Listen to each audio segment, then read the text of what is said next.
اچھا، میں پرائیویٹائزیشن پہ بھی سوال کرنا چاہتی ہوں because your consortium to care of P I A. تو ظاہر ہے کہ ملک میں اس وقت بہت سارے اور بھی سفید ہاتھی ہیں جن کے اوپر بات حکومت بھی کرتی ہے، ایئرپورٹ کے ٹھیکوں کی بات کرتی ہے وغیرہ وغیرہ.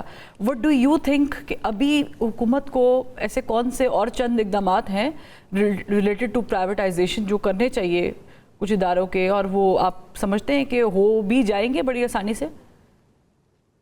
جی آئی تھنک اس پہ جو ہے پرائیویٹائزیشن کمیشن کام کر رہا ہے اور اب وہ ڈسکورس پر کام ہو رہا ہے. اینڈ آئی ہوپ کہ یہ ڈسکورس جو ہے پہ ابھی وہ 3 کمپنیز کو آفر کر رہے ہیں پی آئی اے کے بعد، اور اس سے ان کی کافی حوصلہ بڑھا ہے پی آئی اے کے سکسیسفل پرائیویٹائزیشن کے بعد. تو امید کرنی چاہیے کہ حکومت جو ہے وہ اسٹریک پر رہے گی، اور اسٹریک پر رہے گی تو ایک تو یہ گورنمنٹ جو ان کمپنیز کے لاسز ہیں وہ سے بچ جائے گی، اور پھر وہ کمپنیز پرائیویٹ سیکٹر میں جائیں گی تو آئی تھنک زیادہ ایفیشینٹ ہو جائیں گی، پروفیٹیبل ہو جائیں گی. پروفیٹیبل ہوں گی تو گورنمنٹ کو ٹیکسز بھی اس پر ملنا جو ہے وہ شروع ہو جائیں گے. تو یہ تو ایک کنسنسس ہے تمام اسٹیک ہولڈر کا کہ privatisation is a way to go, اور اس کے اوپر جو ہے وہ جتنا افیکٹو جلد امپلیمنٹیشن ہو وہ ہماری اکنامی کے لیے اچھا ہے. آپ انٹرسٹڈ ہوں گے اگر گورنمنٹ دوبارہ سے کسی ادارے کو پرائیویٹائزیشن کی طرف لے کر جاتی ہے؟ Would you like to do that one more time?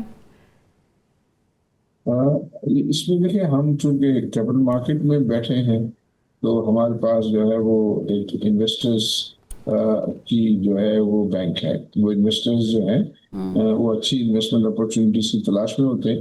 اور آپ کے حساب سے کوئی ادارہ اسپیسیفک ہے جس میں آپ کا انٹرسٹ ہے اس وقت ڈیولپ ہے؟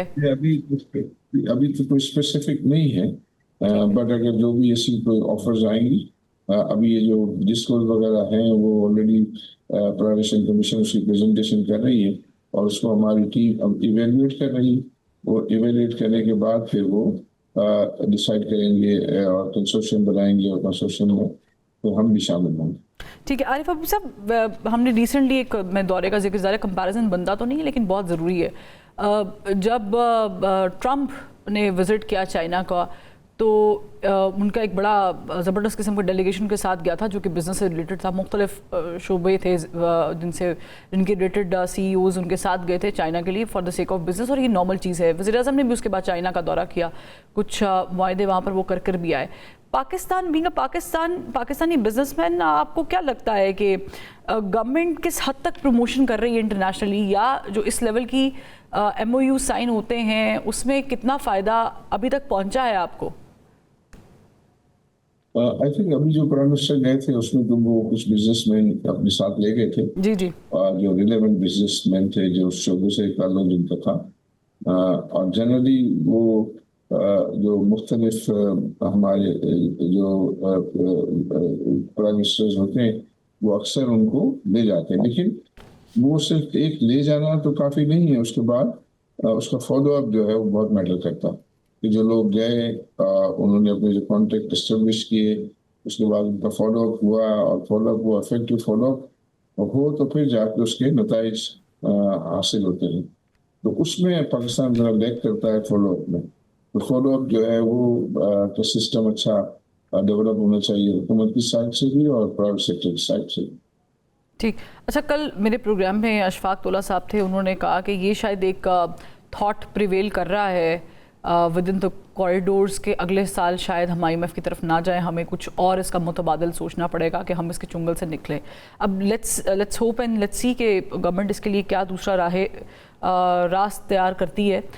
But my question to you is کہ ظاہر ہے کہ پولیٹیکل انسٹیبلٹی کے اوپر ویسے تو ہمارے چینلز پر بہت بات ہوتی ہے. آپ بینگ بزنس مین کیا سمجھتے ہیں کہ کیا پولیٹیکل انسٹیبلٹی واقعی اکانومی کے لحاظ سے اگر دیکھیں تو انسٹیبلٹی پیدا کرتی ہے یا اس کو طول دیتی ہے؟ دیکھیے، ابھی جو پاکستان میں سسٹم چل رہا ہے وہ تو ہائیبرڈ سسٹم چل رہا ہے، اور ہائیبرڈ سسٹم یہ سکسیسفل ہائیبرڈ سسٹم جو ہے وہ چل رہا ہے. لیکن دا لانگ رن جو ہے وہ اس پہ یہ بہت ضروری ہے کہ اگر ہم ڈیموکریسی چاہتے ہیں تو وہ پھر جتنے بھی الیکٹڈ لوگ ہیں وہ اپنے ووٹرس کو جواب دے پائیں. تو ووٹر کو جواب دے تو جب ہوں گے جب ریئل ڈیموکریسی جو ہے وہ ہوگی, اور اس سے جو اسٹیبلش طریقہ ہے اس سے پرفارمنس آتی ہے, اور اس سے جو ہے وہ بہتری آتی ہے. تو اس کو جو ہے وہ پاکستان کو آئی تھنک اچیو کرنے میں وقت لگے گا. پہلے آئی تھنک یہ ہائیبریڈ کے ذریعے جو اسٹیبلائزیشن ہو, اور پھر ہمارے جو پولیٹیشینز ہیں وہ بھی اس اسپیس کو, خاص طور پہ جو ڈیموکریسی کا جو اسپیس ہے اس کو اچھی طریقے سے استعمال کریں, اور پھر لانگ ٹرم میں تو آئی تھنک وہی سولوشن ہوگا.